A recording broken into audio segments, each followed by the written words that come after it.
नमस्ते भाई, मैं एक शराबी बाड़ू है। हाय बड़ो। नमस्कार अनंता भाई। मैं आपका आभारी हूँ कि आपने ये ग्रुप के अनुभव करने के लिए मेरे को ये किया, तो मैं खूब आभारी हूँ अनंता भैया। और ये नागपुर का जो ग्रुप है उनका भी मैं बहुत आभारी हूँ। जो अनुभव है वो जो मैं कुछ मिस्टेक हो जाएंगे मराठी में हिंदी में, कुछ माफ करो मेरे को। और जो ये बीमारी बताई, मैं अपने अनुभव से माध्यम से आपके सामने रखूंगा। मैं जो मेरे अनुभव है उसमें से रखूंगा। मैं जब मेरे पिताजी WCL में थे, अल्कोहलिक थे, शराब पीते थे। जब मैं छोटा था, 17 18 19 साल का था, तब मैं पिताजी मेरे घर में शराब लेके आते थे, खाली बाटल रखते थे, तब मैं उसको पानी डाल के पीता था। वो उसमें शराब नहीं रहती थी, पर पानी डाल के मैं पीता था। मेरे इसमें आकर्षण था। फिर ऐसा मैं होली को, दीपावली को, ऐसा कभी कभी 12 6 महीने का, 3 महीने का ऐसा पीता था। फिर उसके बाद मेरे को एक जाप लग गई राड़ेगांव में। तब मेरी शादी होने की थी, तब मैं जाप लग गया। तो मैं शराब नहीं पीता था, 1 साल वगैरह नहीं पिया। हम 4 लोग रहते थे एक रूम के अंदर, तो उसमें से 2 लोग एक हफ्ते में 8 दिन के बाद वो शराब पीते थे। चिकन मटन लाया तो शराब पीते थे। तो मेरा आकर्षण होता था, ये जो लोग पी रहे हैं, अपन भी थोड़ा पीने में पी सकते हैं। तो मैं उनके साथ पीना चालू हो गया मेरा। फिर उसके बाद चालू हो गया, 2 महीना 3 महीना मेरा पीना चालू हो गया। घर वाले को मालूम हो गया कि ये शराब पीना चालू कर दिया और इसकी शराब बढ़ती जा रही है। मेरा छोटा भाई मेरे पास आया था रालेगांव में। मैं गांव से 80 किलोमीटर रहता था। तेरे को गांव में बुलाया, बोले तू आजा, बोले। फिर मैं आया गांव में, मेरी शादी करके दिया। शादी होने के बाद मैं 1 1.5 साल पिया नहीं होऊंगा मैं शराब। फिर जहां मेरी रूम थी, वहां आजू बाजू में मोहक की भट्टी, देशी की बिकने वाले लोग रहते थे, बेचने वाले। मेरी रूम वहां भी रहता था मैं। तब मैं मेरा आकर्षण हो गया है कि शाम के टाइम में अपन एक थोड़ी सी 90 पीते जाएंगे। मैं डेली डेली 90 पीते जाता था डेली। वो 2 साल तक मैंने अच्छी पिया, 2 3 साल तक अच्छी शराब पिया मैंने। मेरा खाना भी अच्छा होता था। और फिर मैं कार्य क्षेत्र में जहाँ जॉब करता था, वहां मेरे को खुशियां मिलती थी, आनंद महसूस होता था। बाद जैसी जैसी मेरी शराब बढ़ गई, तो मेरे को रिश्तेदार, जो कार्य क्षेत्र के जो लोग हैं, मेरे को बताने लगे कि बाड़ू तेरी शराब बहुत बढ़ गई है। पर वो शराब मेरे को नहीं दिखती थी, शराब बहुत बढ़ गई थी क्यों। तो मैं उनको उल्टा उत्तर देता कि यार तुम्हारे बाप की पैसे से मैं शराब नहीं पी रहा है, मेरे पैसे से पी रहा हूँ। मेरी एक ऐसी मेरी सोच थी। फिर उसके बाद मेरी सवेरे आ गई शराब। जब सवेरे आने के बाद मैं दोपहर को आना चालू हो गया, शाम को दिन भर चालू हो गया। फिर जब मैं शाम को शराब पीता था, तो तब इतना सवेरे में उठा था 5 बजे, तो मेरे को याद नहीं रहती थी क्या घर में क्या खाना खाया और साइट वाले को गाली दिया कि क्या दिया। ये मेरे को डर महसूस होता था। जब मेरे को डर महसूस होता था, तो मेरे को डर आता था, तो मेरे को डर की वजह से मैं कहीं काम भी नहीं कर सकता था। फिर करूँ तो क्या करूँ, किसी के साथ बात करने के लिए जाओ तो मेरे को डर लगता था। तब मैं शराब का 90 मारने के लिए मैं जाता था। तो तब एक 90 मारता था, ऐसी तैसी करता था। मेरे पास पैसे नहीं रहते, कैसे भी जुगाड़ बनाता था और 90 मारता था। फिर बाद में मेरे को शरीर और डिमांड करता था कि मेरे को जितना पीना है उतना ही पीना पड़ता था। फिर मैं कार्य क्षेत्र में 2 महीने 3 महीने गहरा दर रहता था, क्योंकि मेरे को वैसा ही होता था डेली। सवेरे उठे, डर पैदा हो गया, फिर दिन भर शराब चालू, मेरी कार्य क्षेत्र गायब। ऐसी नोटिस आती थी मेरे को। आखिर फैमिली में बहुत त्रस्त हो गई, कुटुंब। जब मेरी मिसेस डिलीवरी पीरियड में थी, एक सरकारी हॉस्पिटल में एडमिट किया। फिर उसके बाद मेरे 2 के 3 महीने में कार्य क्षेत्र में नहीं था मैं। फिर एक HM ने क्या कर दिया कि 2 महीने का पेमेंट डाल दिया मेरा। फिर बाद में मेरे को मालूम नहीं कोई पेमेंट डाला करके, तो मैं सोचा घर में रूम के अंदर, मैंने सोचा पैसे कहाँ मिलेंगे, पैसे कहाँ मिलेंगे। बैंक का पुस्तक अकाउंट में 5,000 रुपया 500 रुपये बैलेंस है, वो निकालेंगे और शराब पियेंगे। ये सोच के मैं बैंक में गया था। वो बैंक में मैनेजर ने बोला कि मेरे को तेरे 2 महीने का पेमेंट आके है, तू उठा सकता है। मैंने 2 महीने का पेमेंट उठा लिया। फिर मैं भट्टी के अंदर ऐसा जिलम्बी पेड़ा बांटना चालू कर दिया कि मेरी लड़की हो गई, मेरे को लड़की हो गई। पूरे पेमेंट खत्म कर दिया। फिर मेरा जो घर मालक था, उसने भाई को फोन लगाया कि तेरा भाई जो है पूरे शराब में डूबे वाला है और पागल के अवस्था में आके हो, तुम कैसा भी करो। और उसकी बीबी सरकारी हॉस्पिटल में एडमिट है, उसको लड़की हो गई। तो फिर वो मेरा भाई मेरे माँ को लेके आया, माँ को रख मेरे पास रख दिया। बीबी की छुट्टी हो गई हॉस्पिटल में से, घर में लाया गया। तो मेरे घर में कुछ खाने के वांदे थे, पैसा नहीं था, 2 महीने कुछ भी नहीं था, अनाज नहीं था, चावल नहीं था, आटा नहीं था, मिर्ची नहीं थी, तेल नहीं था, गैस सिलेंडर गए वाला था। फिर छोटी सी 1 महीने 8-15 दिन की लड़की। फिर ये माँ के पास भाई ने 5-6 हजार रुपए रखे थे, मैंने देखा था। और माँ को मैंने गाली देना चालू कर दिया कि साला मेरे पैसे कहाँ से आएंगे, पैसे तो पूरे खर्च हो गए, बैंक में पैसे नहीं है, ब्याज के पैसे तो मेरे को मिलने वाले नहीं है। 2 महीने हो गए कार्य क्षेत्र में गया, आजू बाजू वाले कोई देने वाले नहीं है। बीबी कैसे तो भी मांग के देती थी, पर वो बीबी डिलीवरी हुई 8 दिन हो गई, लड़की हो गई, अब वो कैसी जाएंगी मांगने की। तो माँ को गाली देना चालू कर दिया मैंने। तो माँ ने कैसे तो भी पैसे दिया, शराब पी के आ गया। फिर माँ के ऊपर गुस्सा आ गया, बहुत सारे ऐसी है वैसे।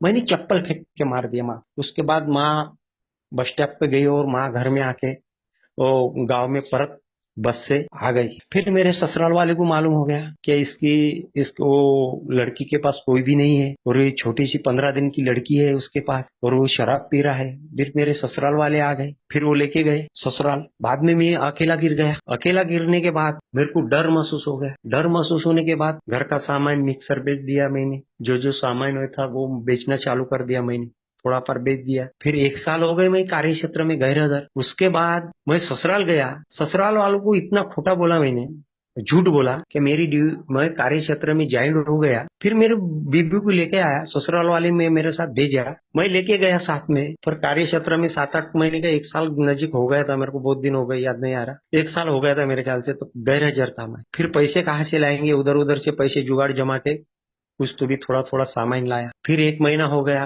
ड्यूटी नहीं, कुछ नहीं। मेरे भाई को मालूम हो गया ये क्या कर रहा है। फिर उसने मेडिकल ला के रख दिया। कैसे तो भी मैंने हाथ पैर जोड़ लिया और नौकरी ज्वाइन कर लिया। फिर मेरे को जो कार्य क्षेत्र में आखिरी वार्निंग दी थी कि आज के बाद शराब पी के अगर घर हाजिर रहेंगे तो तेरी नौकरी गई समझ लो। तो मैं 2-3 महीने शराब नहीं पिया मैंने, क्योंकि मेरे पास मजबूरी थी। एक तो मेरे पास पैसा नहीं था, कोई पैसे देने वाले नहीं थे। 3 महीने शराब मैंने नहीं पिया। फिर 3 महीने के बाद मेरा पेमेंट आ गया, पैसा आ गया मेरे पास। फिर एक मेरे को फंसवा विचार आ गया, क्या साला बाड़ू, ये पहले अपन बहुत साला पीता था, 2-2 3-3 क्वार्टर पीता था, अभी साली एक ही क्वार्टर पियेंगे और एक क्वार्टर में अपन खुश रहेंगे। ऐसा मैं पीने के लिए जाता था जब मैं एक क्वार्टर में मेरे को नहीं जमता था, जितना पीना है उतना पीना पड़ता था। आखिर वही मेरी बीमारी चालू हो गई। फिर सतत काम पे नहीं जाना, गैर हाजिर रहना, नोटिस घर में भेज रहे। वो मेरे को डर महसूस हो रहा है, क्या साला मैं कार्य क्षेत्र में जाऊंगा तो मेरे को एचएम क्या बोलेगा। फिर को मेरे को डर डर के वजह से मैं साला 8 घंटे कोई तो भी मंदिर में, कहीं भी मस्जिद में, कहीं भी उधर उधर घूमते रहता था। जब 8 8 घंटे होने के बाद मैं घर में जाता था कि मेरी ड्यूटी हो गई, बीबी को झूठ बोलता था। फिर 2 महीने के बाद मेरे को पेमेंट आएगा। फिर मैंने जो पत्नी का, वो जो लड़की का जो मंगलसूत्र गले का रहता नहीं क्या, वो मैंने बेच डाला। फिर खाने के वांदे, खुन्नस, राग, ये जो बीमारी मेरे को बढ़ने लगी। जब मेरे को शराब में पैसे अगर नहीं दिया तो बीबी को वो खाने का वो टाट जो फेंक देता था। चिकन मटन घर में लाया तो वो फेंक देता था।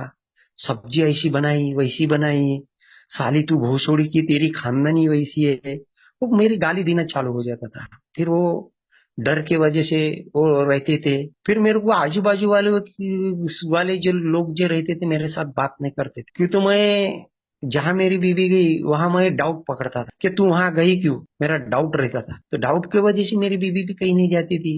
फिर मैंने गाली देना चालू हो गया। तो कैसे तो भी पैसे मांग के मेरे को उधारवाड़ी, कैसे भी वो बाजू बाजू बाइकों को भी पैर पकड़ के कैसे तो भी 10-20-50 रुपए मांग के मेरे को दे। फिर आखिर की परिस्थिति ऐसी आ गई, जब मैं भीती हो गई, मेरे को डर लगने चालू हो गया, तो मेरे को आखिर स्टेप में ऐसा आ गया कि मैं यवतमाल चला गया, पागलकम पे नशे में। यवतमाल के यहाँ जो सोसाइटी में जो सोसाइटी रहती है, वो जो हमारी कार्य क्षेत्र की वो पैसा मिलता है, वो सोसाइटी में गया। मैंने 5,000 रुपए वहां से निकाला और यवतमाल में आके शराब पी के मैं सो गया। किसी ने तो भी पैसे निकाल लिया। फिर रात के 9 बजे मेरे को नींद नींद खुल गई। तो मैं अब पैसा किसको मांगू, जाऊं कैसा। तो जब मैं वो अध्यक्ष था उसको मैंने पैसे मांगा और टोपी डाला, 2-3 हजार रुपये उससे भी लिया। और फिर रात को 10 बजे मैं घर आया और मेरे को झूठ बोलना चालू हो गया। फिर मेरे घर वाले परेशान हो गए, जो मेरे भाई थे वो परेशान हो गए, क्यों तो कोई शादी में जाएगा भाई, उनको बोलते थे कि बाड़ू कैसा है, बाड़ू को नहीं बुलाएगा।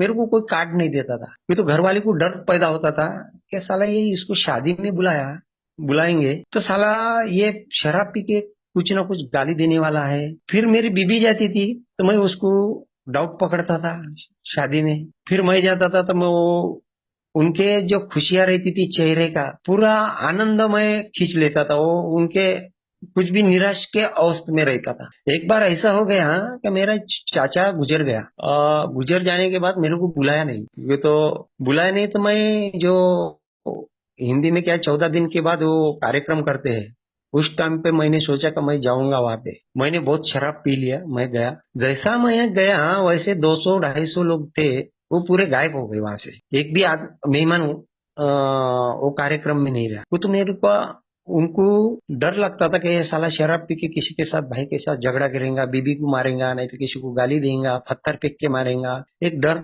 डर था। और मेरा कुछ भी नहीं था। मैं एक एक मैं अगले वाले को, मैं भाई को एक ढवत देता था। मैं जोर से आवाज निकालना, ये निकालना, और मेरे इसमें अंदर में कुछ नहीं रहता था। 5 मिनट में मैं गुस्सा मेरा खत्म कर देता था। और जब मेरे साथ बात करने के लिए कोई नहीं रहते थे, मेरे रिश्तेदार मेरे मेरे से दूर हो गए, मेरे दोस्त लोग पूरे दूर हो गए, मेरे पास एक भी दोस्त नहीं रहा अच्छा। सब रिक्शे वाले और शराबी लोग मेरे पास रहे। फिर मैं कैसा तो भी मैं छोटे भाई की तरफ जाता था कि ये भी बात करेगा मेरे साथ, ऐसा जाता था तो उनको एक डर पैदा होता था, वो दुकान बंद कर देता था और भाग जाता था कहीं, कि उसको डर लगता था कि ये आएगा तो साला मेरा दुकान फोड़ेगा, कुछ भी फोड़ेगा। उसको एक डर महसूस होता था। आखिर मेरे को बुआ बाजी जो महाराज लोग रहते हैं उनके पास भी लेके गया था भाई मेरे।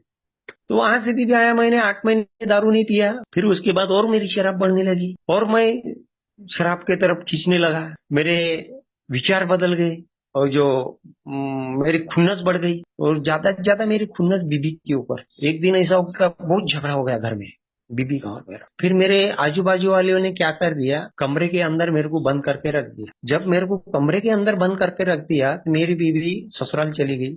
जब तक वो बस में बैठती नहीं, टिकट निकाला, बस में बैठ गई और ससुराल चली गई। वहां से 90 किलो 100 किलोमीटर है। जब तक वो आधे दूर जाती नहीं तब तक मेरे को रूम के बाहर निकाला नहीं। मैंने पूरे दरवाजे बाहर बाहर से लॉक करके रख दिया। फिर मेरे को बाहर निकाला तो इतना मेरे को गुस्सा आया, साली ये गई तो कहाँ गई।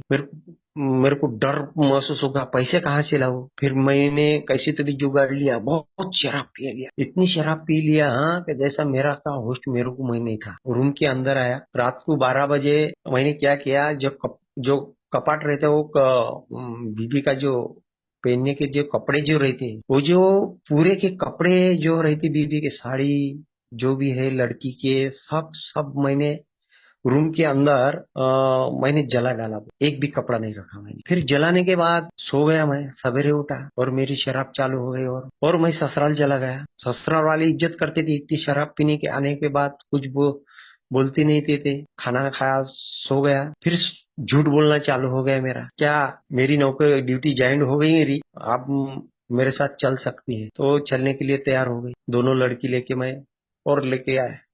फिर वो मैं काम पे नहीं है, तांडव मेरा चालू। फिर पत्नी ने कपाट खोला कि मेरे कपड़े कहाँ गए। तो मैं झूठ बोला, मेरे को मालूम नहीं है, क्या करूं मैं, मेरे को मालूम नहीं है। तो किसी कोई भी एक बाजू वाली शेजारीन बाई ने बताया, किसी ने घर मालिक ने बताया कि क्या मालूम, पता नहीं क्या तेरे रूम के अंदर कपड़े जला डाले पूरे। तो बेचारी ने उसने गाली वाली दिया, कुछ बोला नहीं। फिर दूसरे दिन नहाने की जब नहाने में जाते कपड़े पहनने की कैसा करूं मैं, बीबी के पास तो कपड़ा नहीं है एक भी। तो वो मेरे को गाली देना, कैसे भी करो कपड़े लाओ। तो मैं कपड़े कहाँ से लाऊंगा, मेरे पास साला काम पे नहीं है, 5-6 महीने हो गए, पैसा नहीं है, और शराब का जुगाड़ बनाता था मैं। फिर बाजू वालों को, घर मालिक के कपड़े ले लिया उसने और वो पहन लिया। मैंने देख लिया साला, मैं पैसे निकालने के लिए गया एक जन की तरफ, ब्याज के 25 रुपए से, 100 रुपए में 25, वो 500 के 600 रुपए निकाला, मैंने कपड़े लाके दिया ब्याज के पैसे से। फिर ससुराल वाले को मालूम हो गया, क्या साला ये शराब बढ़ने लगी, बच्ची जब वो जो आजू बाजू वाले के जो लोग रहते थे वो बच्चे के लिए जो ये लाते थे, कोई केला लाते थे, कोई सेब लाते थे। तो वो दोनों जो मेरी लड़की जी है वो देखती थी, वो छोटे बच्चे की तरफ क्या दूसरे के घर में जाते थे, उसको थोड़ा सा देते थे, भिखारी जैसा कोई उसको देते थे। फिर वो वापस आते थे। मेरे को ऐसा बहुत बार हो गया ऐसा। आखिर मेरी परिस्थिति वैसी और डाउन हो गई। फिर डाउन होने के बाद ससुराल वाले आ गए और उसको लेके गए। लेके जाने के बाद मैं अकेला गिर गया। फिर मेरे जो रिश्तेदार थे वो भी कोई साथ देने वाले नहीं थे। वो बोल रहे थे, पूरे जिसके घर में गए वो दरवाजा बंद कर देते थे, हकाल देते थे, जाओ साले तेरे को जो करना है वो कर लो। भाई ने भी छोड़ दिया, सब घर वाले ने बाहर से निकाल दिया। फिर उसके बाद ससुराल वाले के घर जाता था तो बच्चे को मिलना नहीं देते थे। वो भी गुस्सा करते थे। फिर वहां भी कोई पैर रखने के लिए जगह नहीं थी। वो भी निकाल देते थे रात। फिर घर वापस कहीं भी बस स्टैंड पे, रेलवे स्टेशन पे सोता था मैं। उसके बाद मैं फुटपाथ पे आ गया। फिर मेरी आवाज फिर फुटपाथ पे आ गया। रक्स जो मैं रेलवे स्टेशन में सोना, कहीं भी खाना, फिर वो शराब के लिए क्या करना है। तो फिर कहीं तो भी जाने का और होटल में कोई तो भी काम करने का, 1 डेढ़ महीना काम करने। और वो उसने अगर शराब मेरे को पैसे नहीं दिया तो मैं क्या करता था, मैं भाग के चले जाता था। फिर रात को शराब के लिए पैसे देते थे, दिन में पैसे देते थे, तो मैं काम करता था। फिर 5 6 7 8 हज़ार रुपये मिल गए मेरे को 1 महीने के अंदर। क्या मैं मस्त ऐश करता था। वैसे मैंने 10 साल निकाला फुटपाथ। जो नागपुर का इठामीन दरगाह है वहां पे, वो शनि मंदिर, शुक्रवारी तालाब, हैदराबाद में, हर जगह मैं जाता था। वो ट्रेन से पागल के कहीं भी जाता था मैं। भुसावल में कई बार पकड़ा गया। और मैं वो नागपुर के गणेश टेकड़ी के पास सोचता था मैं कि मेरी जिंदगी एक लावारिस जैसा, मैं मुंशी पार्टी वाले आ जाएंगे और मेरे को लेके जाएंगे, कोई रिश्तेदार वाले नहीं है मेरे को लेके जाने वाला, कोई नहीं, मैं मर जाऊंगा अभी ऐसे फुटपाथ। मैं यही सोच रहा था नागपुर के गणेश टेकड़ी के सामने। क्या हो गया, परमेश्वर की ऐसी कृपा हो गई मेरे ऊपर। क्या वनी में आ गया तो वो मेरा छोटा भाई है, वो ये में आके अल्कोहलिक साने ने उसमें पहले जुड़ा था वो 2 साल के पहले। फिर उसने बोला, मैं कोरपना चला गया, होटल में काम करता था। होटल में काम करते करते मैं, वो 3 जन वनी के आ गए लोग मेरे पास, भाई आ गए और 2 आदमी लेके आए। तू वनी में आ जाना बोले, 2 तारीख को, क्या 1 तारीख को, 29 तारीख को, जो तारीख है वो। मैं आ गया तो इन लोगों ने मेरे को ऐसा पकड़ के रखा क्या, कहीं जाने नहीं दिया। फिर उसके बाद मेरे को चंद्रपुर में लेके गए। चंद्रपुर में लेके गए, वो मेरी मीटिंग करने की औकात नहीं थी तब। मैं मीटिंग करना मेरी, वो डॉक्टर शांति कुमार है आज, आज फिलहाल नहीं है वो। उसके बहुत मैं आभारी हूँ। उसके घर में रख के मैं मीटिंग किया 1 साल चंद्रपुर में। फिर उसके बाद मैं मीटिंग चालू हो गया। मीटिंग चालू होने के बाद जो पुराने लोग जो बोलते थे खुला मन विच्छे की तैयारी है जो रखो, तो मैं खुला मन से मीटिंग सुनता था, खुला मन से बात करता था। लेकिन अचानक 1 साल के बाद क्या हो गया, क्या मेरे को जो जो लोग बोलते थे 12 कदम, ये परंपरा 12 कदम पे जब तक काम करेंगे नहीं तब तक अपने स्वभाव दोष जो ये खुन्नस जो ये निकल नहीं सकते, एक शराब से दूर रहेगा। तो मैं बोला 1 साल हो गया मेरी शराब बंद हो गई और सब्जी का धंधा कर रहा हूँ मैं अभी।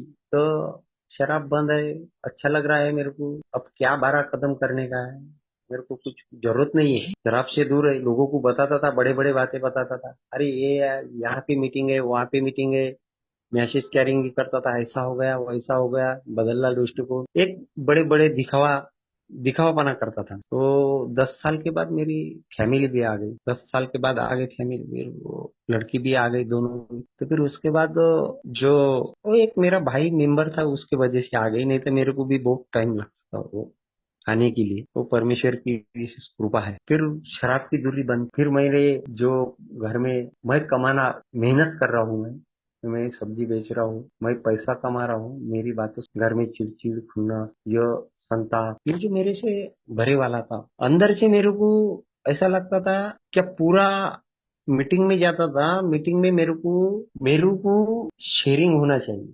मेरे को मेरे जैसा सेक्रेटरी होना चाहिए, मेरे जैसा चेयरमैन होना चाहिए, ये सोचकर मैं जाता था मीटिंग में। मैं मीटिंग में यही सोच के जाता था और वो ऐसे ही बैठता था। मेरे को पता, जूनियर लोग बोलते थे कि मीटिंग में जाओ, प्रार्थना, पहली प्रार्थना वार्थना मत करो और खुले मन से बात करो, वो नहीं करता था मैं, वो सब कुछ। और मेरे को शराब दूर रहना हो गया मेरा, फिर मेरा चिड़चिड़। मैं रात भर मैं मीटिंग से आता था तो मेरे को ऐसा नहीं दिया, वो नहीं दिया। मैं रात भर में सोता नहीं पाता था, 12-12, 1-1 बजे तक मैं सोता नहीं, नींद नहीं आती थी मेरे को, 1-1, 2-2 बजे तक नींद ही नहीं आती थी। क्या इन लोगों ने ऐसा क्यों किया साला? मेरे को बहुत दिन से मेरे को परेशान हो गया। आखिर फैमिली में वो जो पहले शराब पी रहा था वैसा ही मेरा होना चालू हो गया। जब मेरी लड़की की सगाई थी, लड़की ने बोला था कि पापा कपड़े इधर रख, इधर मत रखना, तो मेरा इतना गुस्सा आ गया कि मैंने उस सगाई के दिन मैंने मार दिया 2 झप्पड़, 2 झप्पड़ मार दिया। हाँ, सगाई के दिन देख, शराब से दूर और लड़की के ऊपर हाथ उठा रहा हो, लड़की 22 साल की लड़की, उसके ऊपर हाथ उठा रहा मैं, और साला झगड़े तो घर में, 2-2 बातें, 2 मोबाइल फोड़ डाला मैंने शराब से दूर रहने के बाद भी। जो मेरे अंदर जो है, जैसे पूरा जो कचरा भरे वाला है, वो मैंने बाहर निकाला ही नहीं। जो पूरा फैमिली डिस्टर्ब होती थी, वो कहीं भी आजू बाजू में अगर जर कोई, समझ लो, शादी रह गई, कोई कार्यक्रम रहेगा, तो मैं डाउट पकड़ता था, ये में आने के बाद वहां जाने का नहीं, वहां नहीं जाने का, मैं डाउट पकड़ता था। ऐसा बहुत दिन चला, फिर आखिर मेरे को विचार आ रहे थे, क्या साला परमेश्वर ने तो मैंने ऊपर लेके क्यों नहीं गया मेरे को, जिंदा क्यों रहो। मैं ये सोच रहा था। एक दिन मेरे को ऐसा एक नंबर था नागपुर का, मैंने नागपुर का नंबर, मैंने किसका नंबर है ये मेरे मालूम नहीं था मेरे को।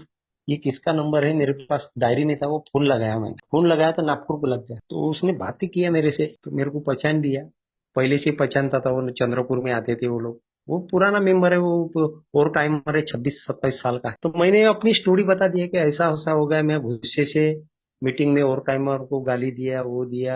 तो उसने डायरेक्ट बोल दिया, मेरे बताने की तेरे को कोई जरूरत नहीं, मेरे को सब मालूम है, तू अपनी बीवी संभाल नहीं सकती थी, ससुराल चली गई और तू ये संभालने चला गया, वो ये संभालने वाले परमेश्वर है, तेरे को कोई जरूरत नहीं है। उसने 2 बार मेरे को बोला, मेरे को समझ में आ गई। तो तेरे उसने बोला कि जब तक तू 12 कदमों के ऊपर काम नहीं करेगा, जो आत्मनिरीक्षण नहीं करेगा स्वभाव दोष के ऊपर, तब तक तेरी सुधारना नहीं हो सकती, आध्यात्मिक प्रगति नहीं हो सकती, जीरो रहेंगे। शराब तो तेरी चालू रही है, शराब कभी भी आ सकती है।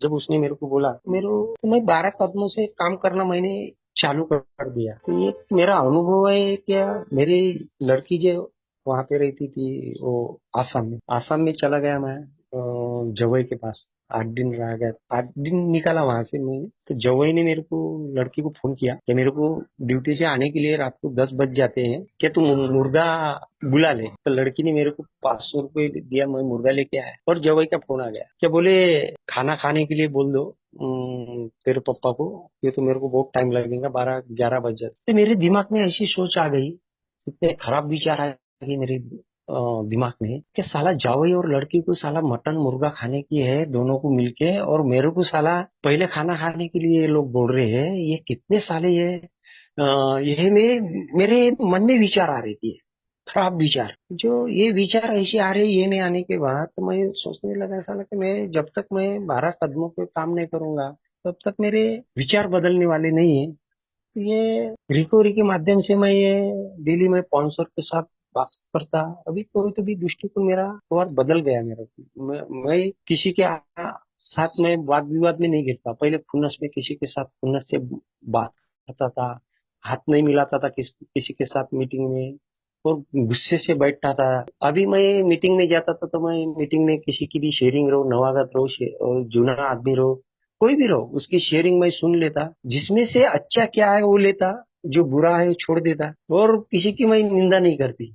मैं पहले किसी का चुगलपन करता था, मैं ये ऐसा है वो ऐसा है, अभी वैसा नहीं करता, मैं जो है वो वैसा है, जो परमेश्वर के ऊपर छोड़ देता हूँ। जो सवेरे उठ के मैं परमेश्वर का मैं आभार मानता हूँ, जो आज मेरे को शराब से दूर रखा है, आज मेरा किसी के साथ झगड़ा नहीं हुआ, और मेरे को डर महसूस नहीं होता, आज डर महसूस नहीं होता। नहीं, पहले मेरे को डर शराब से शराब भी से पास दूर रहता था, पर मेरे को डर महसूस होता था, भीति आती थी मेरे को। किसी ने अगर बात करने गए तो डर महसूस होता था। अब डर नहीं होता मेरे को। डर डर की निकाल दिया मेरे परमेश्वर ने। और जो आकर्षण है शराब का, वो भी निकाल दिया परमेश्वर ने। तो मैं ये 12 कदमों के ऊपर जब मैं पाउंसर के साथ बात करता, मैं अभी घर में कम से कम 5 6 7 8 महीने से मेरा कोई झगड़ा वाद विवाद नहीं होता है। पर अभी उस दिन मेरा और विचार श्रेणी मेरी बदल गई थी। जो मेरी सास आई थी मेरी, तो 4 दिन वो आंखों का ऑपरेशन हो गया, तो आई थी, तो मेरे विचार बदल गए कि ये साले घर में अकेले अकेले खा पका के खा रहे हैं, मेरे को कुछ नहीं दे रहे हैं। ये मेरे विचार भरभर देते। तो तुरंत मैंने 500 को फोन लगाया कि मेरे में मन में ऐसे विचार आ रहे। फिर उस प्रार्थना किया, उसने जो आत्मनिरीक्षण, वो जो स्वभाव दोष जो है, जो मेरे को त्रास देने वाले है, जब तक मैं ये कचरा बाहर नहीं निकालूंगा। तो ये एक मेरे स्पॉन्सर ने अच्छी सी बात बोला मैंने, ये हर साल में एक गणेश जी बैठता है अपने घर में, किसी के घर में बैठता है, मेरे घर में बैठता है। तो एक साल के बाद अपन वो जो जगह जो है कचरे की साफ करता हूँ, तब वो गणेश जी बैठा है। वैसे तेरे अंदर में जो घा कचरा जो गांजे है, जब तक वो तू बाहर नहीं निकालेगा, तब तक वो परमेश्वर तेरे अंदर बैठेगा नहीं। तो ये मेरे को बात समझ में आ गई। दोस्त के सही बात है कि जो परमेश्वर है, जब तक मैं अंदर की ध्यान जो बाहर नहीं निकलूंगा, तब तक मेरे ईश्वर मेरे अंदर प्रवेश नहीं करेगा। कि तुम्हें ईश्वर को पहले भी मानता था, फिर जो शराब के वजह से मैं डूब गया था, तो ये ईश्वर को नहीं, ये क्या ईश्वर ईश्वर है, साला अपना जीवन तो बर्बाद कर दिया, ऐसा वैसा मैं बोलता था। तो अभी ईश्वर को मानने लगा कि परमेश्वर है, और परमेश्वर के सिवा मैं सोबर तो नहीं रह सकता। जो हरी कृपा, आज 10 साल के बाद मेरे को परमेश्वर ने एक आध्यात्मिक कार्यक्रम में लाके डाल दिया, ये ईश्वर की कृपा है। नहीं तो मैं कहीं मुंबई में मर जाता था, कहीं हैदराबाद में मर जाता था। हरदम जो जूने जो सभासद है, नए सभासद, वो जो बोलते हैं बाड़ू, ये आते रहे। और ये आते रहे बोले, तो ये मेरे को बहुत हिम्मत आती है कि बाहर के समाज वाले मेरे को साले कोई पूछता नहीं था, तो कुत्ता भी नहीं पूछते, वो कोई नहीं पूछता था। बाहर के नहीं, कोई रिश्तेदार नहीं पूछते, ये मीटिंग वाले मेरे को पूछ रहे हैं। एक मेरे को अभी भी हिम्मत आती है कि ये भी दिन निकल जाएंगे तेरे। एक मेरे से अंदर का वो डर निकल जाता था। वो बाहर के लोगों में नहीं है। बाहर के लोग जो मेरे को बोलते हैं, आज भी बोलते हैं, साले ये शराबी है, सब सब साले, इसकी नौकरी गई है, ये गई है, वो गई है, बीबी गई थी, अभी आ गई है, सब बाहर के लोग बोलते हैं। तो मैं कहीं तो भी उसके ऊपर मैं ध्यान देता, तो वो जो बोलता है उसका सच है। ये तो पूर्वी मैंने गमा डाला, वो सब कुछ गया है, उसका बात सही है, वो बोल रहा वो सही है। तो मेरे मेरे को अभी गुस्सा नहीं आता उसके ऊपर। जब तक मैं ये नहीं निकालूंगा, तब तक पहले गुस्सा आता था, साला मेरे को ऐसा इसने क्यों बोला। अभी गुस्सा नहीं आता था, मैं शांत रहता हूँ। अभी गुस्सा नहीं आता। परमेश्वर की विशेष कृपा है कि आज मेरे को बोलने का मौका दिया अनंता भाई ने, और ये नागपुर का ग्रुप है, इसका मैं आभारी हूँ। जो मैं मेरे अनुभव से माध्यम से अपने को बताया, मैंने ऑनलाइन तो शेयरिंग किया नहीं, ये पहली बार है। वो चुप भूल हो गए तो माफ करो, आपका ही भाई हो। परमेश्वर की ऐसी कृपा, आप डेली में प्रार्थना करता हूँ कि परमेश्वर आज का दिन मेरा अच्छा जाने दो। तेरे ऊपर तेरी इच्छा चले, मेरी इच्छा नहीं चली। जब मैं ये जानता हूँ, तो मेरा दिन अच्छा निकल जाता है। और रात को मैं जब मैं सोते टाइम इंटरव्यू लेता हूँ कि मैं किसी को गाली दिया है कि किसी को क्या दिया, तो मैं ये जब डेली की डेली इंटरव्यू लेता हूँ और स्पॉन्सर के साथ बात करता हूँ, 2 दिन के बाद, 3 दिन के बाद, जैसे जैसे मेरी विचार सरणी बदल गई, तब मैं 5 मिनट में स्पॉन्सर को फोन लगाता। और ये 12 कदम के ऊपर काम करना चालू है। मैं अभी सुधरने की कोशिश कर रहा हूँ। धन्यवाद अनंता भाई।